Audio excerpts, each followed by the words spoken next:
जय श्रीराम. नमस्कार मित्रांनो. तर हा व्हिडिओ फक्त आणि फक्त शेतकऱ्यांसाठी आहे. स्किप करू नका, शेवटपर्यंत व्हिडिओ नक्की पहा. तर मला एकच विषय बोलायचा आहे शेतकऱ्यांना.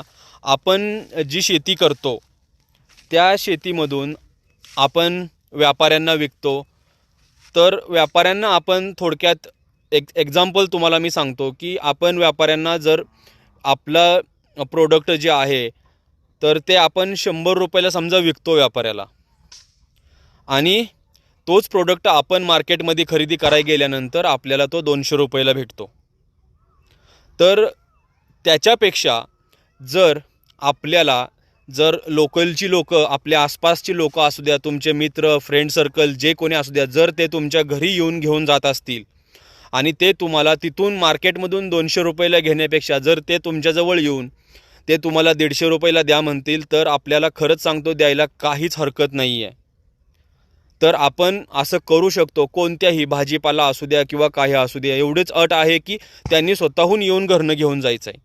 जर असं होत असेल तर शेतकऱ्यांनी हा प्रयोग नक्कीच करून बघायला हवा आहे, कारण याच्यापासून शेतकऱ्याचाच फायदा होणार आहे आणि जो खरेदी करणार आहे त्याचासुद्धा फायदा होणार आहे. जर त्यांना जास्त क्वांटिटीमध्ये हवं असेल तर त्यांचा 100% फायदा होऊ शकतो.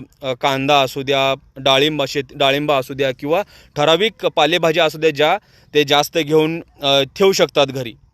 तर हे मला सांगायचं आहे की असा प्रयोग आपण करून बघायला पाहिजे. आपल्या आसपासची लोकं असतात किंवा तुमचे फ्रेंड सर्कल्स असतील, मित्र जे पण कोणी असतील, XYZ, जे तुम्हाला जर असं सांगितलं त्यांनी की आम्हाला असं पाहिजे, तर तुम्ही त्यांना ना म्हणू नका.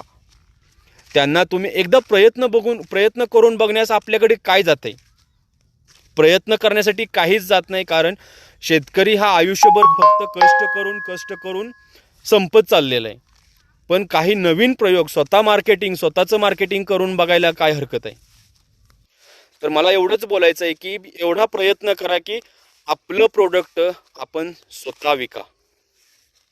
आपण पिकवलेलं धान्य असू द्या, भाज्या असू द्या, फळं असू द्या, स्वतः विकायचा प्रयत्न करा. कारण हे मार्केटवाले आहेत ना, ह्यांना एक धडा शिकवणं खूप महत्त्वाचं आहे. शिल्लक राहिलेला माल तर आपल्याला 100% मार्केटला, व्यापाऱ्यांनाच विकायचा आहे. पण आपल्याला जेवढा आपण विकू शकतो तेवढा तरी विकून थोडा जास्त फायदा करून घेऊ शकतो.